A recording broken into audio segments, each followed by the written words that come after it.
में लीडर तामिक ने कहा, शुक्रिया कहने की जरूरत नहीं है ध्रुवांश। सच कहूं तो मुझे तुम्हारा शुक्रिया नहीं चाहिए है। चाहिए है तो एक योद्धा जिसका नाम ध्रुवांश हो, और जो इस उत्तरी कायनात अकादमी की तरफ से लड़ते हुए धर्मपाल अकादमी के सबसे काबिल योद्धा को आने वाली शक्तिशाली अकादमी प्रतियोगिता में हरा पाए।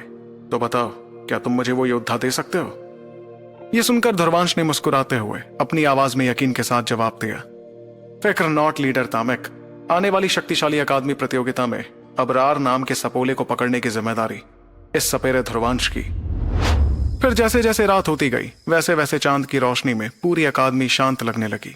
ये शांति दिन में चलने वाले हंगामे से बिल्कुल अलग थी, लेकिन जहां ऊपर से वो जगह इतनी शांत दिख रही थी, वहीं उसके अंदर कोने कोने में योद्धा ध्रुवांश की बात कर रहे थे। इस बीच तालाब के किनारे बने एक घर में लैला खिड़की के पास खड़ी थी और उसके हाथों में उसकी लराविया तलवार थी। लैला लगातार उस तलवार को देखती जा रही थी और उसे देखकर कोई भी समझ जाता कि उसका ध्यान कहीं और था। इतने में ध्रुवांश ने भी उसे देखकर मुस्कुराते हुए पूछा, क्या बात है लैला मैडम, आज तो बड़ी परेशान लग रही हो।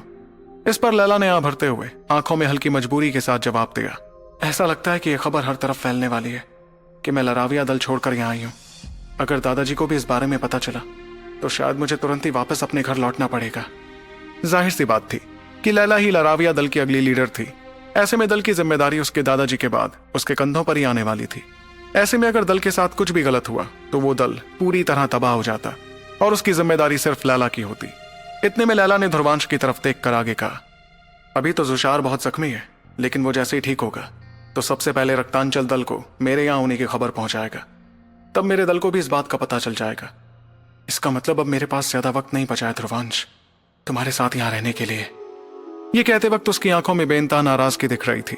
अगर उसे पता होता कि जुशार ऐसी मुश्किल खड़ी कर सकता है तो वो मुकाबले के दौरान ही उसे जान से मार देती, लेकिन वो जानती थी कि लीडर फाबरी के सामने ऐसा करना एक नामुमकिन काम था। वो पलटकर ध्रुवांश के गले लग गई और काफी मायूस दिखने लगी। ध्रुवांश भी उसके चेहरे की मायूसी और मजबूरी को देखता जा रहा था। उसे भी पता था कि वापस लौटने पर लैला के कंधों पर कितनी ज्यादा जिम्मेदारी होती, और तब उसके पास ध्रुवांश भी नहीं होता। इस बारे में सोचकर वो भी शांत हो गया। उसे पता था कि एक ना एक दिन तो ऐसा होता ही जब लैला वापस अपने घर चली जाती, और तो और वो जुदाई काफी लंबी होने वाली थी, क्योंकि अगली बार लैला के दादाजी इस बात का खास ध्यान रखते कि वो फिर से ना भाग पाए। इतने में ध्रुवांश ने थोड़ा जज्बाती होकर प्यार से लैला के बालों पर अपनी उंगलियां फिराते हुए कहा, मैं तुम्हारे साथ रहूंगा लैला, हमेशा।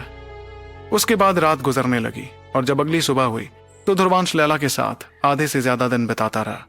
फिर जब लैला थोड़ा नाराज होने लगी और उसे कहने लगी कि उसके पास सांस लेने तक की जगह नहीं बच रही है, तब जाकर ध्रुवांश वहां से दूर हुआ। नए योद्धाओं के इलाके से जाने के बाद ध्रुवांश सीधे उत्तरी कायनात अकादमी के उत्तरी हिस्से की तरफ गया। लीडर तामिक ने उसे बताया था कि बुजुर्ग दृष्टि वहीं पर रहती थी। ध्रुवांश को इस बुजुर्ग योगी के बारे में थोड़ा बहुत तो पहले से पता था। इसमें से ज्यादातर जानकारी तो उसे नैना से मिली थी, क्योंकि यही वो बुजुर्ग थी जिसने सुनैना को अपना शागिर्द बनाया था। वो बुजुर्ग उत्तरी हिस्से की गहराई में रहती थी और बहुत कम बाहर आया करती थी। यही वजह थी कि योद्धाओं के लिए उसे देखना बहुत ही ज्यादा मुश्किल था। बल्कि बहुत से लोग उनसे चीजें सीखना चाहते थे, लेकिन वो किसी को अपना शिष्य बनाने के लिए राजी ही नहीं होती थी।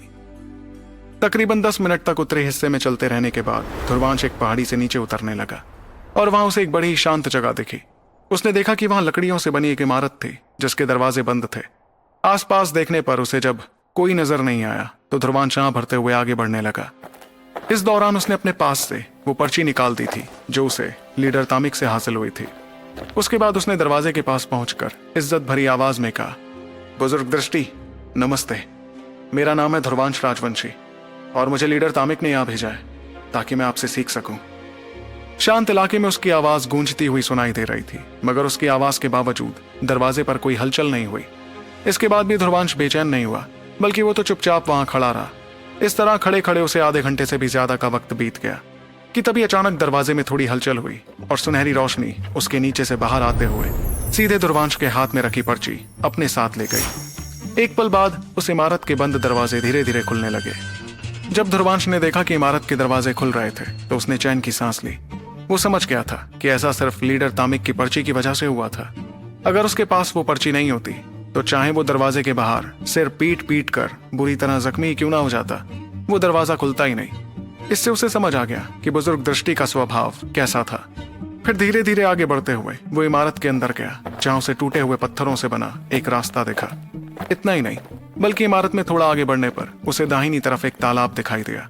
उस तालाब को देखकर ध्रुवांश ने गहरी सांस ली और वो उस तरफ जाने लगा। तकरीबन 15 मिनट तक चलते रहने के बाद भी ध्रुवांश थोड़ी दूरी पर दिखते तालाब के पास पहुंच ही नहीं पाया। इस वजह से उसके चेहरे पर परेशानी दिखने लगी और उसने धीमी आवाज में कहा, कहीं ये रास्ता सिर्फ एक इम्तिहान तो नहीं है मुझे परखने के लिए? ये जगह तो बड़ी अजीब है यार।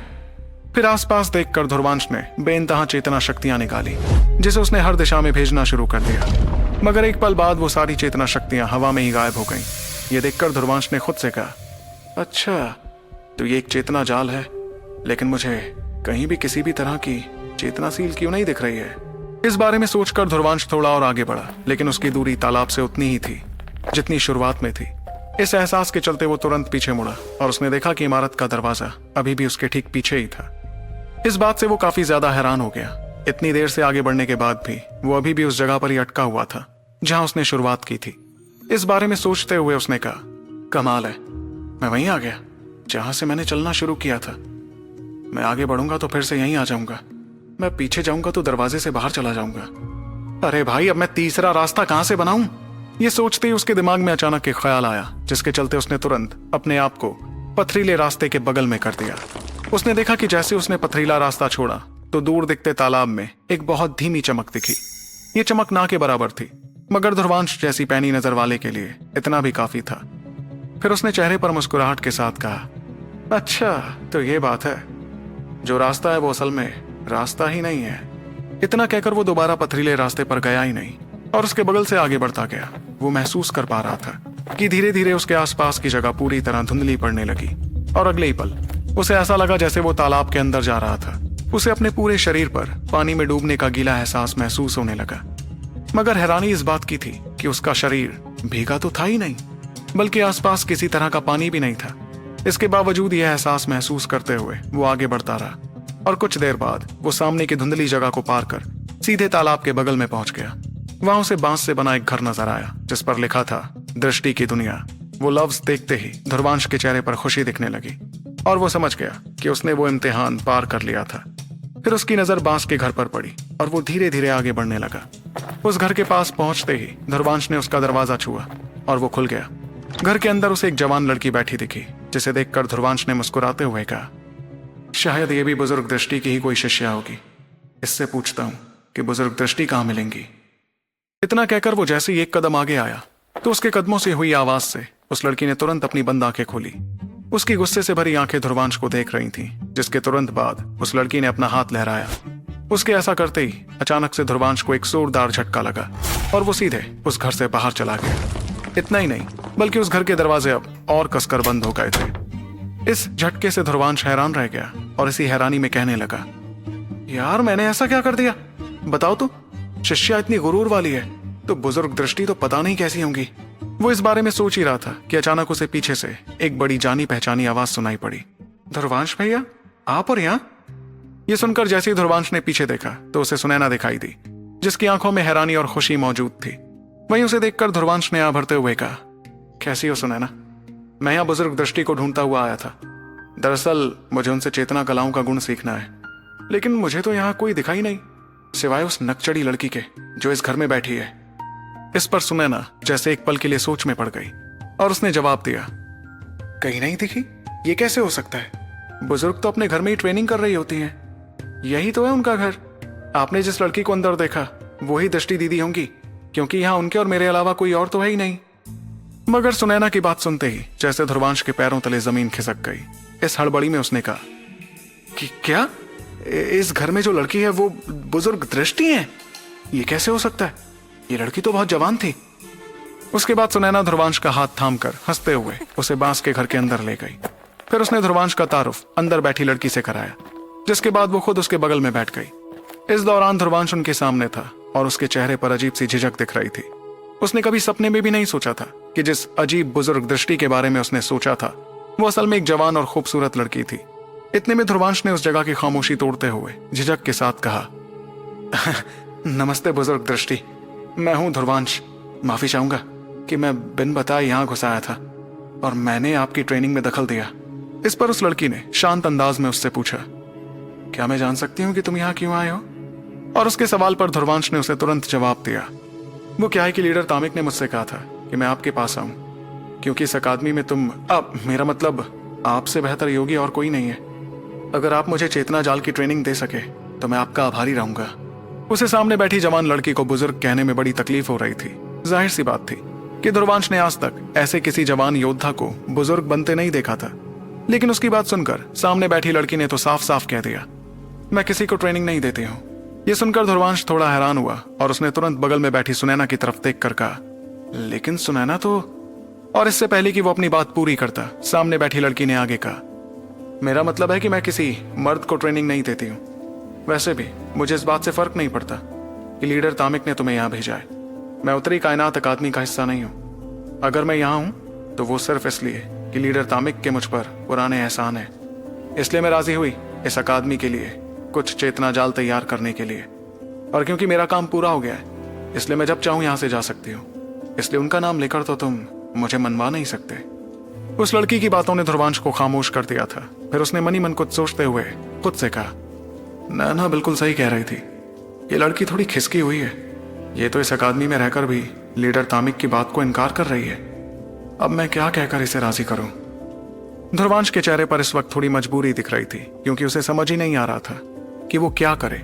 मगर उसकी मजबूरी से सामने बैठी लड़की का तो कोई लेना देना ही नहीं था, बल्कि वो तो अपनी जगह पर बैठी रही और अपनी आंखें बंद करते हुए ट्रेनिंग शुरू करने लगी। इस वजह से वहां कुछ पलों के लिए खामोशी छाई रही। मगर सुनैना को ध्रुवांश की मजबूरी देखकर काफी बुरा लगा। इस वजह से उसने थोड़ी झिझक के साथ कहा, दृष्टि दीदी, ध्रुवांश भैया की चेतना जाल बनाने की काबिलियत बहुत ज्यादा अच्छी है, बल्कि वो तो मुझसे भी बेहतर योगी हैं। लेकिन उस लड़की ने आंखें बंद करते हुए जवाब दिया, इस दुनिया में ऐसे बहुत से लोग हैं जो काबिल योगी हैं। अगर मैं हर किसी को ट्रेनिंग देने लग जाऊं तो जिंदगी में ट्रेनिंग देने के सिवाय और कुछ कर ही नहीं पाऊंगी। इस पर सुनैना ने एक बार और प्यार भरी आवाज में कहा, लेकिन ध्रुवांश भैया अलग है दीदी, आप प्लीज सिर्फ एक बार उन्हें ट्रेनिंग दे दीजिए ना। उन्होंने मेरा और मेरी दीदी का बहुत ख्याल रखा है। मगर उसकी बातों का उस लड़की पर तो कोई असर ही नहीं पड़ रहा था।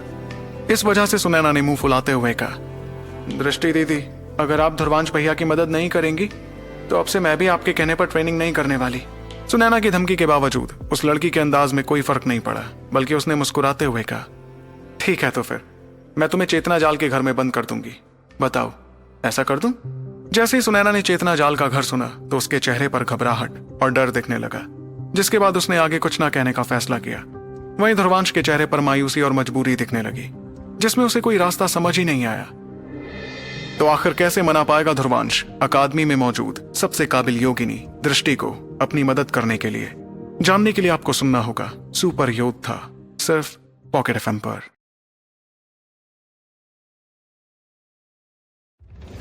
ध्रुव के सबक सिखाने के इरादे को देखकर विदुर ने खुश होते हुए ध्रुव से कहा, बहुत अच्छे, अब जो तुम इस तरह की लगन और मेहनत के लिए तैयार हो